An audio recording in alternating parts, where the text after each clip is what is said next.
시간이죠. 느헤미야 5장입니다. 아홉 번째 시간인데요. 자, 말씀을 딱 펴놓고 제 말씀을 한번 들어주십시오. 지난주는 어떤 일이 있었습니까? 산발랏의 아주 집요한 공격이 있었죠. 그죠? 산발랏이 연합군까지 데리고 와서 처음에는 조롱하고 비방하다가 이제 군사적인 그러한 행동까지 하면서 위협을 했어요. 그런데 그 모든 문제를 이 느헤미야가 지혜롭게 백성들과 함께 이겨나갔던 이야기, 이것이 지난주에 있었던 이야기입니다. 아마 이스라엘 백성들은 우리가 뭉치니까 할 수 있구나라고 하는 그런 자신감을 가졌을 겁니다. 근데 오늘 여러분 5장 1절을 한번 잠깐 보시면 뭐가 나오냐면 그때에라고 하는 말이 나와요. 그때에. 어느 때에? 산발락과 도비야와 연합군을 물리친 그때에 이렇게 나오는 거예요. 그때에 무슨 일이 있었습니까? 한번 1절 같이 읽어볼게요. 시작. 그때 백성들이 그들의 아내와 함께 크게 부르짖어 그들의 형제인 유다 사람들을 원망하는데. 아멘. 자, 오늘 말씀 보시면 이스라엘 백성들의 불만이 폭발하기 시작했어요. 여러분 여기서 잘 기억해 둘 있는 것이 뭐냐면 지금 산발락과 도비야와의 싸움은 뭐예요? 외부와의 싸움이에요. 그죠? 외부의 싸움인데 그 외부와의 싸움을 잘 이긴 그때에 무슨 일이 일어났어요? 내부의 문제가 일어났다는 거예요. 이걸 여러분 우리가 잘 기억해야 돼요. 외부의 문제가 우리를 많이 힘들게 하죠. 그런데 오히려 외부의 문제를 잘 해결하면 그 공동체를 결속시킬 수 있는 힘이 돼요. 동기가 돼요. 그래서 여러분 우리나라도 역사적으로 보면 외부의 문제가 있었을 때 우리 백성들이 하나가 되었던 역사적 경험들이 있잖아요. 가령 뭐 임진왜란이라든지 또 뭐가 있을까요? 뭐 일제 치하에서 그렇게 독립운동을 했던 사람들이라든지 또 6.25 때 뭐 그런 우리 국민들이 하나가 되어서 이겨나가고 IMF 때는 우리가 금까지 모았잖아요. 그죠? 전 국민이. 그래서 외부의 공격을 우리가 잘 이겨내면 그 공동체가 하나로 결속하게 되는 아주 좋은 계기가 돼요. 그래서 외부의 문제를 해결하잖아요. 외부의 문제를 해결한 다음엔 어떤 일이 일어나냐면 내부의 문제가 생긴다는 거예요. 여러분 이것을 한번 이렇게 공식처럼 여러분 이것을 기억하시면 좋겠어요. 그래서 적어도 지도자들이라고 한다면 어떤 사람들이 되냐면 외부의 문제를 잘 해결하는 것도 좋은 지도자예요. 근데 그 문제가 끝나면 무슨 문제가 반드시 찾아온다? 내부의 문제가 찾아온다는 것을 미리 알고 있는 지도자가 되게 중요한 거예요. 보통은 이제 끝났다. 이제 뭐 IMF도 끝나고 뭐 모두 끝나고 모두 다 해결됐으니까 모두 외교적 문제도 해결됐으니까 이제 다 끝났다. 경제 문제 해결됐으니까 다 끝났다라고 생각할 때 내부에 지금 잠복돼 있었던 문제들이 폭발하기 시작하는 거예요. 그래서 아예 제가 공식을 하나 PPT로 보여드릴게요. 뭐냐 하면 외부의 문제가 해결되면 내부의 문제가 찾아오고 그리고 다시 또 어떻게 될까요? 그 내부의 문제가 해결되면 또 다시 외부의 문제가 찾아와요. 자, 보세요. 자, A라고 하는 외부 공격이 찾아오고 그걸 해결하면 B라고 하는 내부 문제가 찾아와요. 근데 그 다음에 또 뭐가 된다고? A-가 또 와요. 실제로 4장은 외부 문제고요. 5장은 내부 문제고요. 6장은 어떻게 될까요? 또 다시 산발랏이 나와요. 그래서 항상 지도자들은 그것을 미리 알고 있는 것이 되게 중요해요. 그래서 사실은 우리 인생은 끊임없이 문제가 꼬리에 꼬리를 물고 계속 찾아오죠. 그죠? 여러분 문제 없는 삶 여러분 있었어요?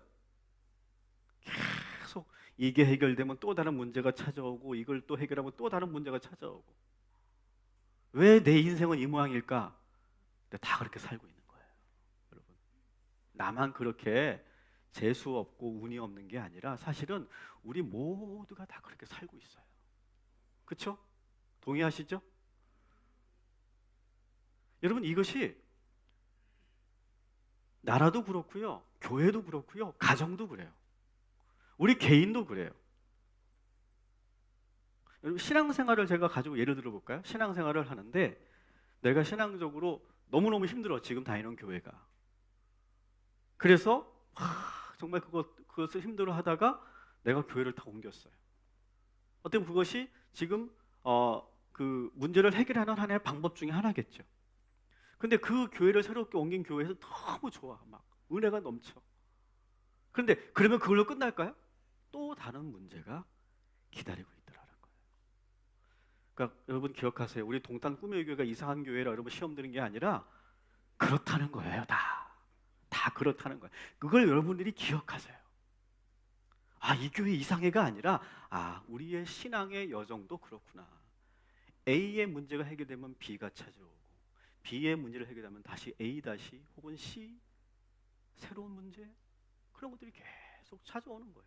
근데 그 순간을 이겨내고 견뎌내면서 그 시험을 우리가 통해서 연단되면서 우리의 믿음이 성장하게 되는 줄 믿습니다. 여러분, 가정도 마찬가지죠. 가정도 이렇게 예를 들어볼게요. 부부 사이가 안 좋은 가정이 있어요. 맨날 이 부부가 항상 싸우고 이혼해 말어 막 그렇게 막 해요.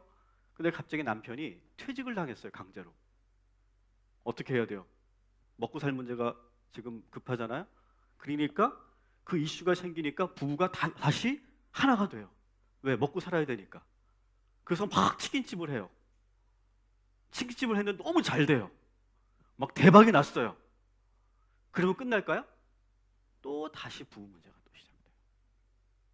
거기다 또 사춘기 애들까지 또 동원돼요. 그래서 내부 문제가 또 돼요. 끊임없이 내부의 문제, 외부의 문제가 계속해서 지금 찾아오는 거예요. 오늘 우리는 이 패턴을 보면서 오늘 이 말씀을 우리가 봐야 된다는 거예요. 여러분들은 지금 외부의 문제로 힘들어하십니까? 내부의 문제로 힘들어하십니까? 여러분, 오늘 말씀을 들으면서 그 모든 것을 이길 수 있는 지혜를, 또 그 모든 것은 나만 받는 고통이 아니라 우리 모두가 함께 경험하고 있는 그 인생의 문제라는 것을 기억하시고 그것을 담대하게 이겨나가시기를 주님의 이름으로 축원합니다. 자, 그러면서 외부의 적을 성공적으로 물리치자마자 지금 내부에 잠복해 있던, 잠재돼 있었던 문제들이 지금 불거지기 시작하는 거예요. 백성들이 몰려와서 크게 부르짖어요. 누구를 원망해요? 지금 유대 사회에 지금 부유층들, 귀족들, 민장들을 향해서 계속 지금 부르짖는 거예요. 심지어 오늘 말씀에 보니까 어때요? 그의 아내들까지, 여자들까지 나와서 울부짖었다. 여러분, 집회 현장 가보셨어요? 집회 현장 가면 꼭 나오는 사람들만 나와요. 근데 뭔가 문제가 해결되려고 할 때는요, 정말 의외의 집단이 나와요. 87년도에 누가 나왔어요? 넥타이 부대가 나왔어요. 그죠? 또 촛불 집회 때 누가 나왔어요? 학생들도 나오고 유모차를 끌고 엄마들이 나왔어. 그러니까 지금 오늘 이 말씀에서 여자들이 나와서, 그 아내들이 나와서 울부짖었다는 것은 그만큼 사태가 심각하다는 것을 알 수 있는 거예요. 그만큼 지금 너무 중대한 문제가 지금 이 유대 사회에 있었다고 하는 것을 보여주는 거죠. 자, 어떤 문제가 있었는지 한번 볼게요. 2절 말씀을 같이 읽겠습니다. 시작. 어떤 사람은 말하기를 우리와 우리 자녀가 많으니 양색을 얻어먹고 살아야 하겠다 하고. 아멘. 지금 먹을 양식조차 제대로 없는, 그래서 하루하루를 어떻게 먹고 살아야 될지를 고민할 수밖에 없는 그런 사회적인, 그런 경제적인 문제. 더구나 지금 성벽 재건을 통해서 남자들이 동원됐잖아요. 그러니까 여자들 혼자 가정을 지키고 가정의 경제를 책임지는 것이 너무나 힘들었어요. 그래서 지금 먹을 것조차 없는 상황이에요. 게다가 3절을 보니까 지독한 흉년까지 들었어요. 같이 읽어볼게요. 시작. 어떤 사람은 말하기를 우리가 밭과 포도원과 집이라도 저당 잡히고 이 흉년에 곡식을 얻자 하고, 갑자기 흉년까지 덮쳐요. 항상 엎친 데 덮치죠. 그죠? 문제가 항상 그렇죠. 그래서 어떻게 합니까? 밭과 포도원과 지금 집까지 저당 잡혔어요. 그리고 나서 어떻게 합니까? 또 엎쳐지죠. 이번에는 페르시아가 더 과중한 세금을 매겨요. 4절 같이 읽습니다. 시작. 어떤 사람은 말하기를 우리는 밭과 포도원으로 돈을 빚내서 왕에게 세금을 바쳤도다. 점점 지금 2중 3중으로 계속해서 지금 어려운 문제가 계속 연달아 일어나고 있어요. 그러니까 자료를 찾아보니까 세금을 어느 정도 지금 이 바벨론과 페르시아가 뺏었냐 하면, 올해의 소산물만 세금을 내는 것이 아니라 작년의 소산물까지도 세금으로 걷어갔다는 거예요. 그리고 그 당시에서는 소산물에 대한 세금을 얻었는데 이때는 어떻게 했냐면 부동산까지도 세금을 매겼어요. 그래서 아주 그냥 팍팍 긁어갔다는 거예요. 자, 그렇게 되니까 저당 잡혀서 식량을 사고 저당 잡혀서 지금 세금을 내니까 어떻게 됩니까? 그걸 갚을 수 있어요, 없어요? 못 갚게 되죠. 그러니까 5절 같이 읽어볼게요. 시작. 우리 육체도 우리 형제의 육체와 같고 우리 자녀도 그들의 자녀와 같거를 이제 우리 자녀를 종으로 파는도다. 우리 딸 중에 벌써 종된 자가 있고 우리 밭과 포도원이 이미 남의 것이 되었으나 우리에게는 아무런 힘이 없도다 하더라. 아멘. 심지어는 자녀들까지 팔 수밖에 없는, 저당 잡혀서 식량을 사고 돈을 빌렸는데 그걸 갚을 수 없으니까 이제는 자녀들까지 팔아서 노예로 팔아야 그것을 해결할 수밖에 없는 상황이 되니까 지금 여자들이 지금 들고 일어난 거예요. 이거는 사실 예루살렘 성벽을 재건하면 생긴 문제가 아니죠. 아주 고질적으로 오래전부터 있었던 문제가 느헤미야가 등장하면서 팍 터진 거예요. 여러분, 이것은 제가 보기에는 아주 좋은 현상이죠. 우리는 막 사회가 혼란스럽고 막 그냥 사람들이 막 부르짖으면 그게 이상하고 잘못된 거라고 생각하고 이 사회가 불안해진다고 생각하는데 그렇지 않죠. 오히려 지금 이 여자들이 들고 일어날 정도로 사회에 문제가 있었는데, 그전부터 있었는데 그전에는 왜 이것이 터지지 않았을까요? 이게 왜 터지지 않았을까요? 아무리 얘기해도 들어줄 사람이 없었던 거예요. 그때는 그 전에 있던 총독들에게 얘기해봤자 소용이 없어요. 그들이 그렇게 해먹고 살았기 때문에. 아무리 귀족들에게, 아무리 유대의 고위층들에게 아무리 얘기해도 그것이 들리지 않았던 거예요. 다 자기들이 그렇게 지금 착복하고 그렇게 착취하며 살았기 때문에. 근데 누가 왔어요? 느헤미야가 온 순간 그것을 폭발할 수 있는 에너지가 이 백성들에게 나올 수 있었던 거예요. 여러분, 우리나라가 정말로 이 말씀 우리가 묵상하면서 우리나라에 고질적으로 있었던 문제들, 그것이 뿌리채 뽑히고 새롭게 갈아엎어져서 정말로 우리나라가 이 느헤미야가 새롭게 개혁한 이 이스라엘처럼 그렇게 변화되기를 주님의 이름으로 축원합니다. 그런 지도자가 나오기를 우리가 기도해야 돼요. 그런데 이 상황에서 느헤미야가 어떻게 이 문제를 처리하는지 봅시다. 느헤미야는 이 백성들의 이 부르짖는 소리를 듣고 정말 충격을 받죠. 그래서 6절 같이 한번 읽겠습니다.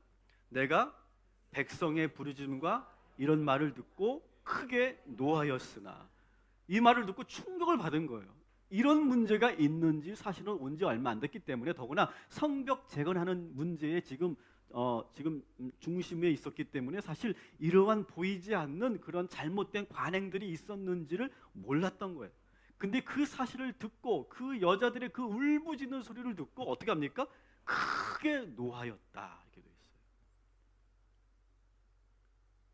지금 성벽 재건을 지금 가로막고 있는 시위대를 향해서 화가 난 게 아니에요.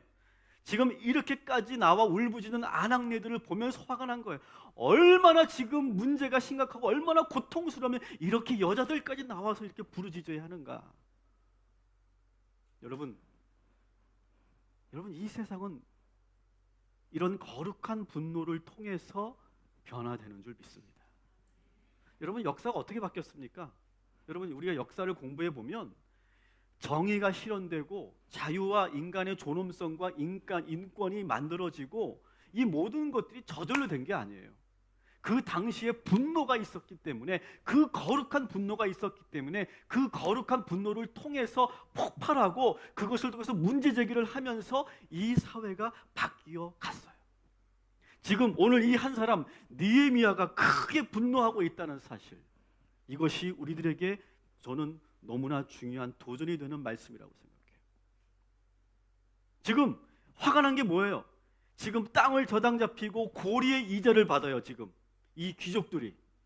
그리고 그 고리의 이자를 받다가 그것을 갚지 못하면 그 자녀들을 빼앗아서 노예상에 팔아버리는 일을 누가 하고 있어요? 동족들이 하고 있는 거예요. 이 귀족들이 하고 있는 거예요.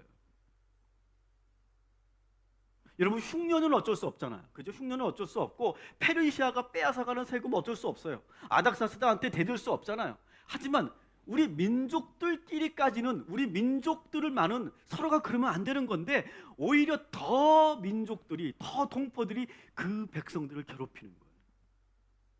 역사적 기록을 보니까 그 당시에 담보 이자로 40에서 60%를 빼앗아갔대요. 완전 사채업자들이죠. 사채업자들. 그러면서도 전혀 이 유대의 귀족들은 양심의 가책을 느끼지 않는 거예요. 자기들은 그저 비즈니스 하는 거예요. 남들도 다 그렇게 해서 돈을 버니까 아무 문제 없다고 생각하는 거예요. 여기에 느헤미야가 화가 난 거죠. 여기에. 여러분 느헤미야가 정말 화가 난 게 뭐냐면 자기 백성을 노예로 팔아요. 근데 여러분 우리 이 이스라엘의 가장 정말 뼈아픈 사건은 뭐예요? 나라를 빼앗기고 포로로 잡혀가서 그곳에 노예로 살던 그런 민족 아닙니까? 그래서 이제 가까스로 돌아왔어요. 70년간의 그러한 고통을 이겨내고 가까이 돌아왔어요. 다시 돌아왔는데 다시 그 유대인들이 자기들끼리 노예로 팔아먹는 거예요. 이방인들에게. 느헤미야가 와서 한 정책이 뭐냐면 성벽을 재건하면서 동시에 뭘 했냐면 그렇게 팔려 나가는 사람들을 오히려 국가가 지원해줘서 그 사람들을 사들인 거예요. 동족들을 사들이는 거예요. 그 사람들을 사들여서 그들에게 자유의 몸을 허락해 준 거예요. 그것을 계속해서 느헤미야는 하고 있는데 한쪽에서는 계속 자기 동족들을 팔아먹고 그 어린 자녀들을 팔아먹고 있는 일을 하고 있는 거예요. 너무 기가 막히지 않겠어요? 그러니까 너무너무 크게 화가 난 거예요. 그래서 지금 성벽 재건을 딱 멈추죠. 이거는 지금 그 여자들 때문에 시위자들 때문에 이 성벽 재건을 계속 못한 게 아니라 느헤미야 스스로가 딱 멈춰요. 그리고 이 문제를 대수술을 하기 시작합니다. 자, 어떻게 수술하는지 한번 우리가 봅시다. 7절을 한번 보세요. 자, 7절에 보면 이렇게 되어 있어요. 따라합시다. 깊이 생각하고. 자, 느헤미야가 정말 대단한 게 뭐냐? 화가 났어요. 인무지 자식들 하면서 화가 났어요. 그냥 뒤집어 엎어버리고 그냥 거기 있는 민장들을 그냥 다 그냥 해직시키고 그냥 귀족들을 한번 이번에 본때를 보여줘야지. 그렇게 하지 않았다는 거예요. 어떻게 했어요? 깊이 생각했다라고. 느헤미야는요, 제가 계속 말씀드리지만 믿음도 충만하고 성숙하지만 아주 정치적으로도 상당히 아주 대단한 그런 경험을 갖고 있는 사람이죠. 자, 여러분 이 성벽 재건을 하는 데 있어서 유대 귀족들은 절대적으로 필요합니다. 그리고 거기에 있는 고위 관리들도 필요해요. 그들과 지금 적을 지으면 안 돼요. 그래서 지금 막 울분이 끓어오르지만 그것을 진정시키고 깊이 생각하고 그리고 깊이 하나님의 도움을 구하는 거예요. 여러분 우리가 정말 거룩한 분노가 있다고 해서 무조건 우리가 뛰쳐나가고 막 부르짖는 것이 아니라 더 깊이 생각하고 그 안에서 하나님이 주시는 지혜를 구하는 우리 모두가 되기를 주님의 이름으로 축원합니다. 지금 느헤미야 입장에서는 이 귀족들을 함부로 할 수 없어요. 그리고 그들이 지금 도와줬기 때문에 지금 예루살렘 성전을 지금 잘 순조롭게 재건하고 있는 과정이에요. 그것은 받아들여야 돼요. 인정해야 돼요. 자, 그렇다면 이제 이 귀족들을 어떻게 해야 되느냐? 자, 먼저 오늘 7절 말씀을 한번 같이 읽어보겠습니다. 시작. 깊이 생각하고 귀족들과 민장들을 꾸짖어 그들에게 이르기를 너희가 각기 형제에게 높은 이자를 취하는도다 하고. 아멘. 거기까지. 자, 먼저 뭐 하냐면 그 귀족들과 민장들을 먼저 소집해요. 먼저 소집해서 거기서 어떻게 합니까? 크게 꾸짖어요. 타협하지 않았어요. 일단 타협하지는 않았지만 크게 꾸짖었습니다. 어떻게 이렇게 할 수 있느냐? 이건 정말 말도 안 된다라고 하면서 크게 꾸짖습니다. 어떻게 그렇게 고리의 이자를 받을 수 있느냐? 말도 안 된다. 근데 중요한 것은 먼저 그들을 불러서 회의를 소집해서 그들에게 크게 꾸짖고 나서 이스라엘 백성 전체가 모이는 대회, 집회를 열어요. 만약 그렇게 하지 않고 그 백성들이 모여있는 그 자리에서 이 귀족들을 완전히 깔아뭉겼다면 어떻게 됐을까요? 완전 등을 치는 거예요. 그죠?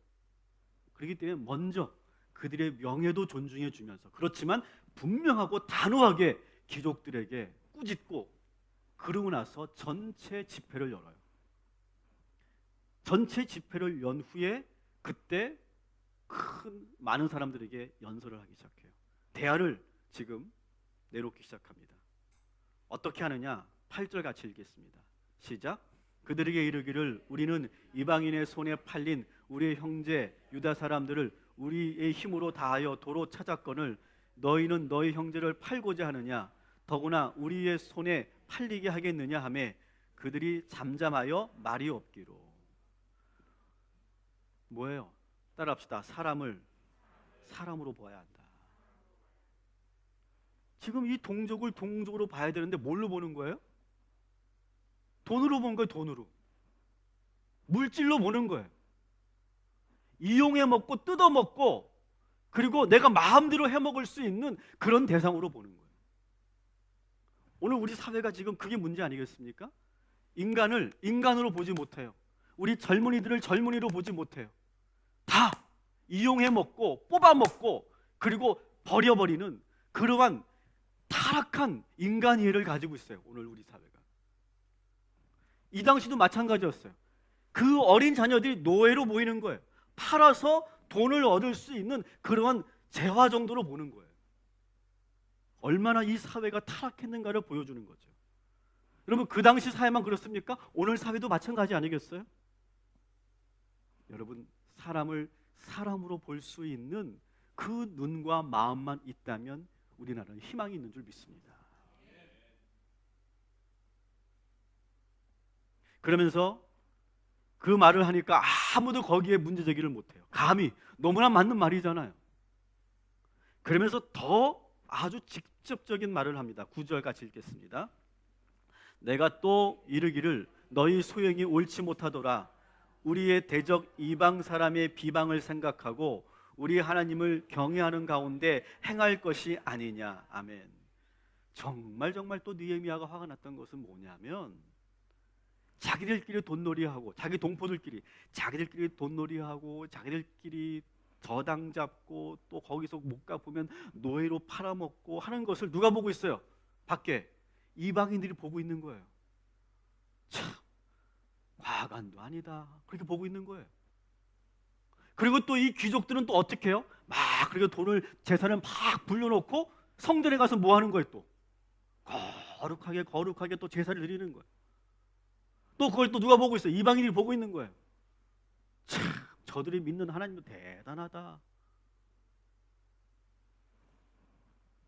왠지 지금 우리들 얘기하는 것 같지 않아요, 여러분? 우리 현대 그리스도인들을, 우리 현대 교회를 얘기하는 것 같지 않아요, 여러분? 우리가 세상에 나가서 믿지 않은 사람들이 어떻게 보이고 있습니까?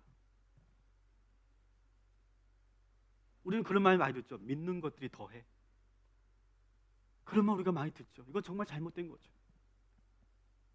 그래놓고 또 교회 가서 또 거룩한 적 막 그냥 기도하고, 오늘 주여 삼창하면 기도할 거 아니에요. 또 오늘 막 뜨겁게 기도하고 막 눈물 흘리고 기도하는데 밖에 나가서는 더 세속적으로, 더 천박하게 그렇게 막 긁어 모으는 그리스도인들 있어요, 없어요? 오늘 제가 너무 좀 세네 발언이. 오늘 좀 제가 좀, 근데 내용이 그러니까 제가 원래 그런 사람이 아닌데 내용이 좀 그러니까. 우리 교회는 없어요. 네. 아멘. 네, 우리 교회는 없어요. 이해해 주세요. 내용이 그런 거예요. 제가 너무 과격한 거 아니에요. 네. 어떻게 된 거냐 이게. 이건 너무 문제 아니냐. 그러면서 느헤미야가 대안을 하나하나 제시합니다. 자, 10절 같이 읽습니다. 나와 내 형제와 종자들도 역시 돈과 양식을 백성에게 꾸어 주거니와 우리가 그 이자를 받기를 그치자. 자, 이자 받는 것을 그만하자. 40% 60% 말도 안 된다. 지금부터 우리가 꾸어 주되 이자 받는 것은 그치자. 근데 그것을 어떻게 합니까? 여러분, 명령조로 보이십니까? 명령하는 게 아니에요. 지금 그치자, 우리 하자, 그렇게 좀 하자. 그들의 양심에 지금 호소하고 있는 거예요. 제발 우리가 이제 그렇게 합시다 라고 귀족들에게 지금 호소하고 있는 거예요. 명령하는 게 아니에요. 그러면서 두 번째 대안을 제시합니다. 11절 같이 읽습니다. 시작. 그런즉 너희는 그들에게 오늘이라도 그들의 밭과 포도원과 감람원과 집이며 너희가 꾸어준 돈이나 양식이나 새 포도주나 기름의 100분의 1을 돌려보내라 하였더니. 아멘. 지금 저당 잡힌 게 있죠, 그죠? 저당 잡히고, 그리고 거기에 지금 이자를 갖고 있는 거예요. 물건으로 이자를 갖고 있어요. 저당주 잡았어요. 근데 그것을 다 돌려주자는 거예요. 지금. 다 돌려주자. 지금부터 우리 그렇게 하자. 우리가 받은 그 물건들의 100분의 1을 다시 그들이 먹고 살 수 있도록 다시 돌려주자. 지금 느헤미야는 성벽 재건보다 더 중요하게 생각하고 지금 대대적인 개혁을 지금 이 나라에 하고 있는 거예요. 돈벌이가 된다면 무슨 일이든 하면서 팍팍 긁어 모았던, 인신매매까지 했던 이 유대의 귀족들이 이 말을 들었어요.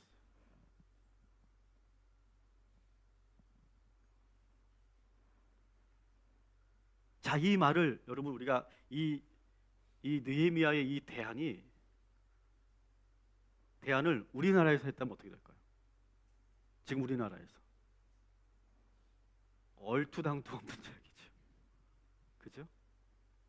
말도 안 돼. 우리나라는 지금 아주 철저한 자본주의 논리 속에 살고 있기 때문에 이 이자를 받지 말자, 그리고 받은 걸 다 돌려주자. 거의 뭐 사회주의 체제죠, 그죠? 느헤미야는 상당히 정치적으로 파격적인 제안을 하고 있는 거예요. 우리나라는 지금 법인세 조금 올리는 것도 지금 얼마나 민감합니까? 최저임금 몇백을 올리는 것도 얼마나 민감합니까? 지금 절대 그거 쉽게 이루어지지 않죠. 근데 느헤미야는 지금 과감하게 지금 사회개혁을 하고 있는 거예요. 근데 기억하십시오. 이것은 지금 억지로 자기 권력으로 하는 것이 아니라 그 귀족들에게 동의를 구하면서 하고 있는 거예요. 저도 우리나라의 1%에 계신 분들이 제가 이렇게 제안하고 싶어요.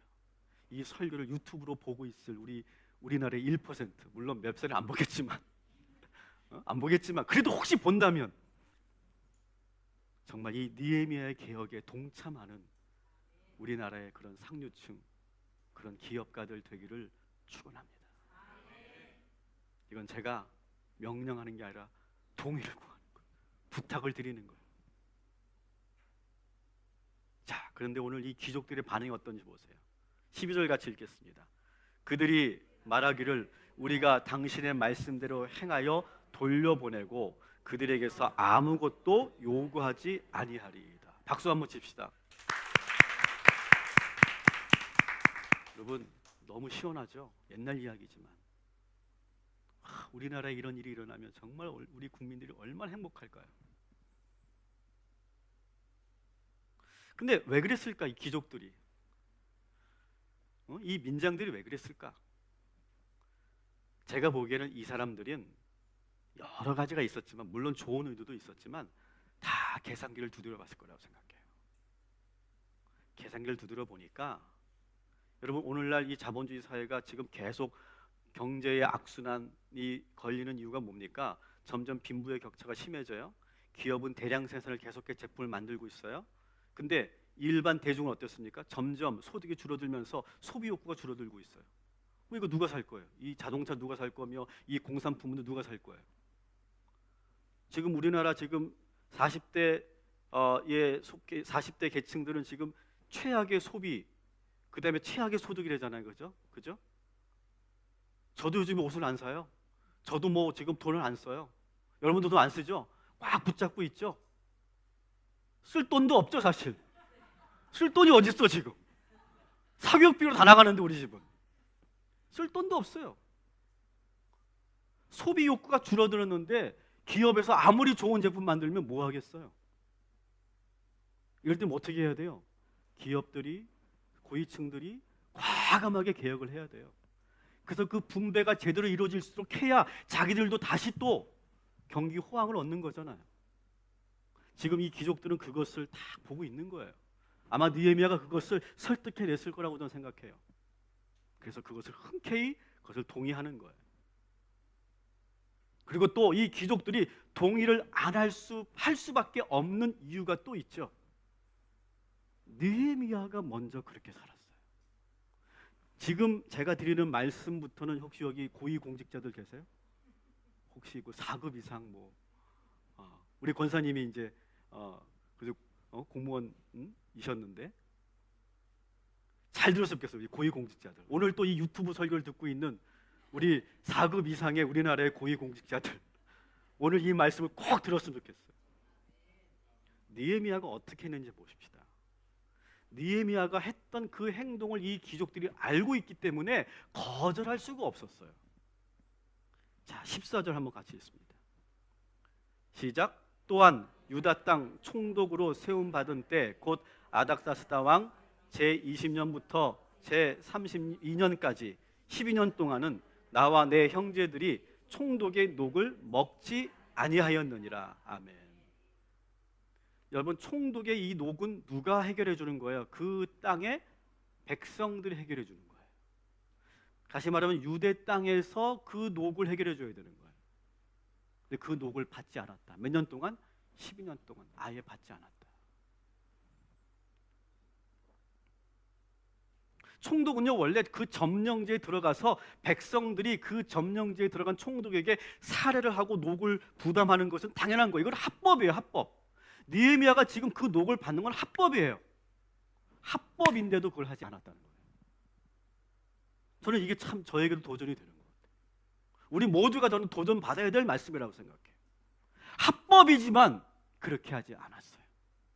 자신의 권리보다 백성들의 형편을 먼저 생각하는 지도자. 이게 바로 느헤미야예요. 그리고 나서 두 번째 느헤미야가 했던 방법은 15절 같이 있습니다. 시작. 나보다 먼저 있었던 총독들은 백성에게서 양식과 포도주와 또 은 40세겔을 그들에게서 빼앗았고 또한 그들의 종자들도 백성을 압제하였으나 나는 하나님을 경외함으로 이같이 행하지 아니하고. 아멘. 다른 이전의 총독들처럼 그렇게 세금을 부과하지 않았다. 억지로 세금을 박박 긁어가지 않았다는 거예요. 물론 페르시아에게 지금 세금을 바쳐야 될 그 역할은 해야 됐겠죠. 하지만 그 이상 더 세금을 걷어줘서 자기가 중간에 착복하는 일을 하지 않았다라고 하는 거예요. 그리고 16절 같이 있습니다. 시작. 도리어 이 성벽 공사에 힘을 다하며 땅을 사지 아니하였고 내 모든 종자들도 모여서 일을 하였으며. 아멘. 우리 동탄을 도시개발할 때 LH와 관계된 분들 혹은 이 도시를 개발하는데 우리 화성시에 있는 고위공직자들, 또 경기도지사 이하의 모든 공직자들이 이 동탄을 개발한다는 그러한 정보를 듣고서 어떻게 했을까? 대부분의 청렴한 공직자들은 자기가 갖고 있는 정보와 그 권력으로 자기의 재산을 불리는 일에 사용하지 않았겠죠. 그렇지만 극소수의 어떠한 사람들은 그 정보를 가지고 미리 땅을 사놓는 거예요. 강원도에도 몇만 평을 사놨다고 그러죠? 미리 사놓는 거예요. 그 정보를 알고.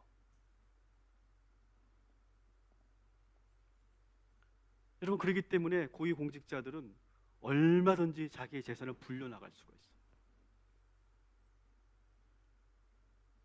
그런데 지금 이 느헤미야는 총독으로서 어떤 땅도 사지 않아요.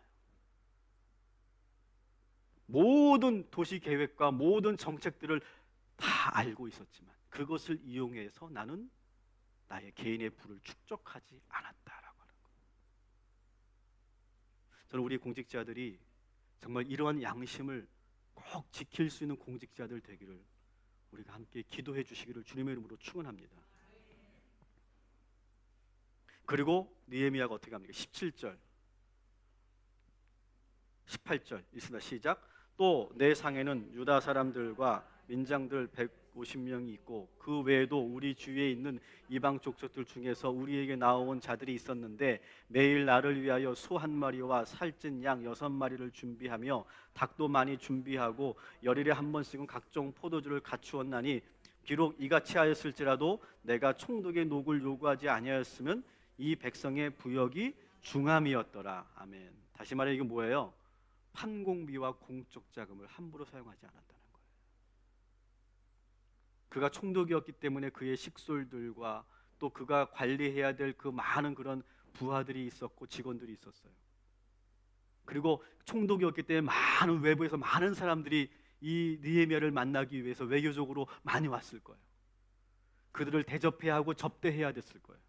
그래서 하루에도 엄청난 양의 음식이 필요했어요. 그 매일매일 그렇게 소모되는 그 모든 판공비를 느헤미야는 받지 않았다. 공적 자금을 함부로 사용하지 않았다는 거예요. 눈먼 돈이라고 생각하지 않았다는 거예요. 정말 이 말씀을 꼭 우리 공직자들이 꼭 봤어야 되는데 우리 기업의 임원들이 이걸 쭉 봤으면 좋겠어요. 법인카드를 함부로 쓰지 않았다는 거예요. 함부로 영수 처리하지 않았다는 거예요.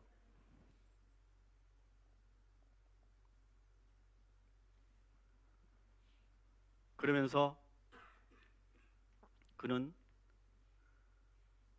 이 모든 것을 하지 않고 마지막에 뭐라고 하고 있습니까? 19절 이 말씀이 정말 은혜가 되죠. 같이 읽습니다. 시작. 내 하나님이여 내가 이 백성을 위하여 행한 모든 일을 기억하사 내게 은혜를 베푸시옵소서. 아멘. 물론 느헤미야로서 12년 동안 녹을 먹지 않고 판공비와 공적 자금을 사용하지 않고 그리고 자기의 그런 권력을 가지고 재산을 축적하지 않고 그렇게 살았지만 얼마나 힘들었겠어요. 느헤미야에서 가지고 온 자신의 그 재산을 가지고 계속 쓰는 거 아니겠어요? 계속 소비할 수밖에 없는 거 아니겠어요? 그런데 지금 느헤미야는 어떻게 합니까? 오직 하나님께만 기도하고 있어요. 하나님께 은혜를 베풀어 주옵소서라고만 기도하고 있어요. 여러분, 우리의 지금의 이 모든 물질은 하나님의 은혜로 주신 줄 믿으시기 바랍니다. 이것만 있으면 우리는 더 끌어모으려고 하지 않게 될 것 같아요. 느헤미야는 알았어요. 그 이방 땅에서 그렇게 열심히 살면서도 자기가 얻었던 그 모든 권력과 권한과 그 재물들이 내가 잘해서 내가 얻은 것이 아니라 하나님께 주신 것이다. 그래서 지금 이것을 마구 풀고 써도 소비해도 하나님께 더 채워주실 것이다. 이런 믿음이 있었기 때문에 그는 10년 동안 과감하게 자신의 정책들을 이끌어갈 수 있었고 그 모습을 보고 귀족들도 결국 따라갈 수밖에 없었던 거예요. 저는 오늘 이 5장에 있는 말씀이 우리 모두에게 오늘 우리나라를 위해 어떻게 기도해야 될지를 저는 보여주는 말씀이라고 생각해요.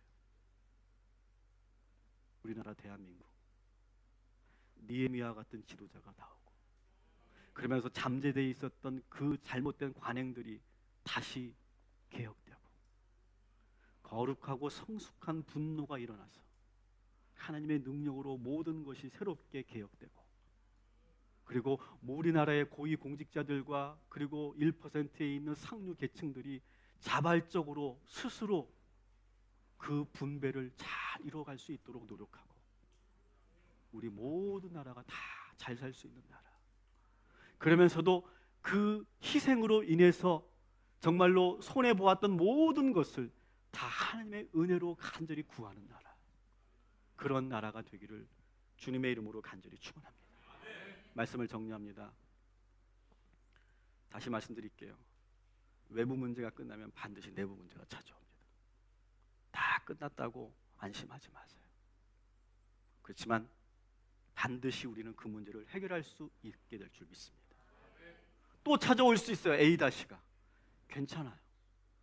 또 우리는 해결할 수 있어요. 지칠 거라고요? 좌절할 것 같다고요? 언제까지 그렇게 해야 되냐고요? 하나님께서 우리에게 그 능력을 끊임없이 무한대로 허락하여 주실 줄 믿습니다. 따라합시다. 문제가 터진 것은 좋은 것이다. 지금 이 사회가 개혁되기 위해서 터진 거예요. 골맞던 것이 터진 거예요. 좋은 지도자가 있었기 때문에 터진 거예요. 여러분의 가정도, 우리 교회도, 우리 나라도 잠복되어 있는 잘못된 문제들과 그 관행들이 터져 나와서 지금 우리나라가 그거 하고 있죠? 대수술을 하고 있죠? 이 과정을 통해서 우리나라가 더 좋은 나라가 될 줄 믿습니다. 느헤미야처럼 정말 신중하고 거룩한 분노를 가지고 있으면서도 정말로 지혜롭게 모든 문제를 해결할 수 있는 지도자를 놓고 우리가 함께 기도하기를 바랍니다. 그리고 우리가 먼저, 우리 그리스도인들이 먼저 몸소 그것을 실천하는 우리 모두가 되기를 주님의 이름으로 축원합니다.